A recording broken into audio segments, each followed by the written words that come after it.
Hello everyone, welcome back to spare and pies classes. और आज हम लोग फिर से स्पीडी रिवाइज योर सेल्फ का अगला सीरीज़ लेके आए हैं जो आपके आगामी प्रतियोगी परीक्षाओं के लिए रैपिड रिवीजन के लिए काफ़ी बेनिफिट होगा।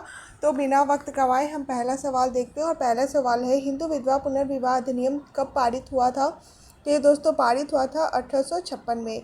अगला सवाल है, कुतुबुद्दीन ऐबक का उत्तराधिकारी कौन बना? तो कुतुबुद्दीन ऐबक का उत्तराधिकारी जो है वो आराम शाह था।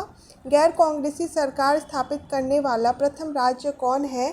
तो वो है केरल, जहाँ पे पहली कांग्रेस की सरकार नहीं बनी थी, गैर कांग्रेसी सरकार बनी थी। कहाँ? केरल में। भाषा के आधार पर प्रथम राज्य आंध्र प्रदेश की स्थापना कब की गई थी दोस्तों? तो ये की गई थी 1953 को। राष्ट्रपति के वेतन में संशोधन कौन करता है? तो ये करते हैं सांसद। कौन करते हैं दोस्तों? सांसद। अगला सवाल देखते हैं। अगला सवाल है कि नागार्जुन कौन थे? तो नागार्जुन जो है वो बौद्ध दार्शनिक थे। ठोस की शुद्धता किससे प्राप्त की जाती है?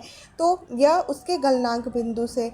अगला सवाल है कि लिखने की कला को सर्वप्रथम किसने विकसित किया था? तो ये विकसित किया था चाइनीज़ों ने। किसने किया था दोस्तों? चाइनीज़ों ने लिखने की कला को विकसित किया था। अगला सवाल है कि पृथ्वी के वायुमंडल में सबसे अधिक घनत्व किस मंडल में होता है? तो सबसे अधिक जो है वो क्षोभ मंडल में होता है। अगला सवाल है, भारत में किस प्रकार की अर्थव्यवस्था है? तो भारत में मिश्रित अर्थव्यवस्था है। राज्यसभा के सदस्यों का कार्यकाल कितने वर्षों का होता है? तो ये होता है दोस्तों 6 वर्ष का, जिसमें प्रत्येक 2 वर्ष में क्या होता है,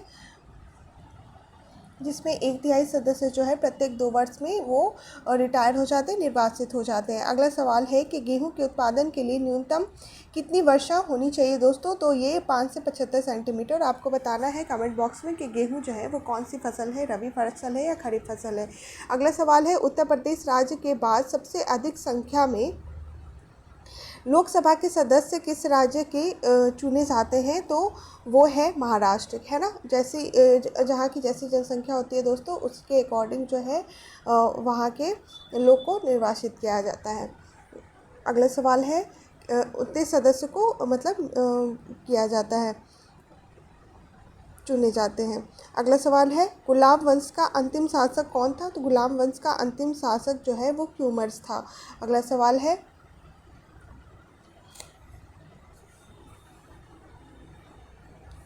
अगला सवाल है कि सबसे कम, माफ़ कीजिएगा, सबसे कम वन किस राज्य में पाए जाते हैं? तो सबसे कम वन जो है वो हरियाणा में पाया जाता है दोस्तों, यहाँ ना की मात्रा में है। और अगला सवाल है, दिल्ली सल्तनत के तहत कुल कितने राजवंश के राजवंश ने शासन किया था दोस्तों? तो ये किए थे यहाँ पे 5 राजवंश। सबसे बड़ा स्तनधारी मैमल कौन है? तो सबसे बड़ा जो है वो है ब्लू व्हेल मछली। कौन एक अर्धविकसित बच्चा को जन्म देता है? तो वो देता है कंगारू। अगला सवाल है, तुगलक वंश की अंतिम शासक कौन था? तो तुगलक वंश का अंतिम शासक दोस्तों नसरुद्दीन मोहम्मद थे। कौन थे? नसरुद्दीन मोहम्मद। अगला सवाल है, संगमरमर का सूत्र है? तो संगमरमर का सूत्र है दोस्तों CaCO3। अगला सवाल है, भारत में आज़ादी के समय कांग्रेस के अध्यक्ष कौन थे?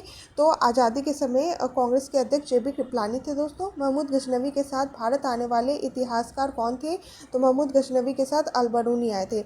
ये आज़ादी के समय कांग्रेस के अध्यक्ष, ये मोस्ट इंपॉर्टेंट क्वेश्चन है दोस्तों, ये आता ही आता है, तो इसको आप एक बार ध्यान दें। और ये भी इंपॉर्टेंट क्वेश्चन है कि महमूद गजनवी के साथ भारत आने वाला इतिहासकार अलबरूनी था।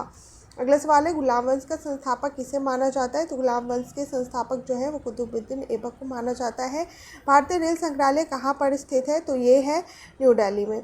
अगला सवाल है, कार्ल मार्क्स किस देश से संबंधित है? तो कार्ल मार्क्स जो है दोस्तों वो जर्मनी से संबंधित है। अगला सवाल देखते हैं। तो अगला सवाल है कि सैयद वंश के संस्थापक किसे माना जाता है? तो सैयद वंश के संस्थापक खिजर खां थे दोस्तों। अगला सवाल है, लोधी वंश का अंतिम शासक कौन था? तो लोधी वंश का अंतिम शासक इब्राहिम लोधी था। पौधे का विकास सबसे अधिक किस ऋतु में होता है दोस्तों? तो ये होता है, ऑप्शन देखते हैं। तो आपको पता है कि जब वर्षा ज़्यादा होती है तब पौधे का विकास तब अधिक मात्रा में होता है। इलेक्ट्रॉन वोल्ट किसकी इकाई है? तो इलेक्ट्रॉन वोल्ट जो है वो विद्युत ऊर्जा की इकाई है। फिल्म चोखड़ वाली के निर्देशक कौन है? तो ये है ऋतुपर्णो घोष। पागल बादशाह के नाम से किसे जाना जाता है? तो पागल बादशाह के नाम से मोहम्मद बिन तुगलक को जाना जाता है, और इसको पढ़ा लिखा मूर्ख कहा जाता था दोस्तों। है ना। अगला सवाल है कि फुटबॉल में कौन सा गैस भरा जाता है, तो फुटबॉल में जो है हाइड्रोजन गैस भरा जाता है। पंजशीर घाटी कहाँ स्थित है, तो पंजशीर घाटी जो है दोस्तों ये है अफगानिस्तान में। अगला सवाल है कृष्णदेवराय किसके समकालीन थे, तो कृष्णदेवराय जो है दोस्तों बाबर के समकालीन थे। किसके समकालीन थे कृष्णदेवराय, बाबर के। अगला सवाल है कि मालप्रभा परियोजना कहाँ स्थित है, तो मालप्रभा परियोजना जो है वो कर्नाटक में है। भारत में संघ शासित प्रदेशों की कुल संख्या 8 है और राज्यों की संख्या 28 है।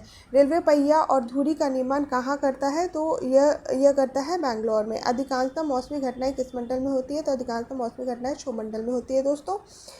फिर है कि डीजल इंजन का निर्माण निम्नलिखित में से कहाँ होता है, तो डीजल इंजन का निर्माण दोस्तों ये होता है वाराणसी में। ये सारे जो हैं ये रेलवे के लिए मोस्ट इंपॉर्टेंट क्वेश्चंस हैं, तो इसको आप एक बार देख लें। अगला सवाल है न्यूट्रॉन कैसा कण है, तो न्यूट्रॉन जो है वो आवेशहीन कण है दोस्तों। बांदीपुर राष्ट्रीय उद्यान कहाँ स्थित है, तो बांदीपुर राष्ट्रीय उद्यान जो है ये कर्नाटक में है। सर्वाधिक मात्रा में भूपर पट्टी पर पाया जाने वाला तत्व कौन सा है दोस्तों, तो ये है ऑक्सीजन। तो इसी के साथ हमारा आज का ये सेशन समाप्त होता है। अगर आपको हमारा ये इनिशिएटिव अच्छा लगता है तो प्लीज़ ज़्यादा से ज़्यादा लोगों को आप इसको लाइक करें, शेयर करें और सब्सक्राइब करें, और ऐसे दोस्तों के साथ शेयर करें जो भी लोग हैं जो आगामी प्रतियोगी परीक्षा के लिए तैयारी कर रहे हैं, जिससे उन्हें भी इस वीडियो का लाभ प्राप्त हो दोस्तों। और फिर मिलते हैं आपसे कल नेक्स्ट वीडियो नए जोश के साथ। तो तब तक के लिए थैंक्स फॉर वॉचिंग।